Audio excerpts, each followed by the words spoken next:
India के एक AI summit से निकली ये तस्वीर, इसके पीछे एक बहुत बड़ी कहानी छुपी है। एआई के दो सबसे बड़े लीडर्स सैम ऑल्टमैन और डारियो अमोदेई ने हाथ तक नहीं मिलाया। ये सिर्फ एक अजीब पल नहीं था, ये तो एआई की सबसे बड़ी दुश्मनी की एक झलक थी। दोनों के बीच एआई के भविष्य को लेकर सोच का एक बुनियादी टकराव था और ये मतभेद इतना गहरा हो गया कि ओपनएआई टूट गई और इसी से जन्म हुआ उसके सबसे बड़े कंपेटिटर का। आज सैम ऑल्टमैन की ओपनएआई की मार्केट वैल्यू है करीब 45 लाख करोड़ रुपए, लेकिन डारियो अमोदेई की कंपनी एंथ्रोपिक भी पीछे नहीं है। उसकी वैल्यू 34 लाख करोड़ रुपए तक पहुंच गई है। और इन दोनों की ये टक्कर, ये कोल्ड वॉर अब एक ग्लोबल स्टेज पर आ गया है। भारत में दुनिया भर के लीडर्स अब इंडिया पर ध्यान दे रहे हैं। फ्रांस के प्रेसिडेंट ने भी यहाँ के डिजिटल इंफ्रास्ट्रक्चर की तारीफ की।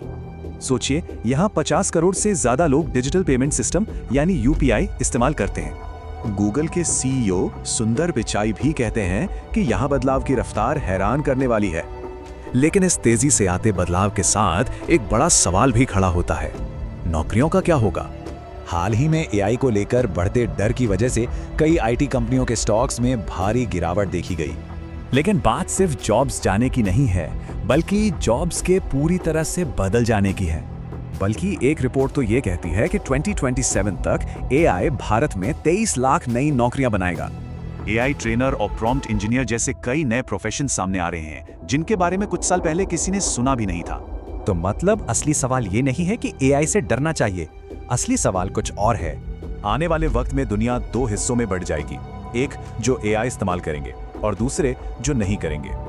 सवाल ये है कि हम कौन सी तरफ होंगे। Subscribe our channel, more informative videos.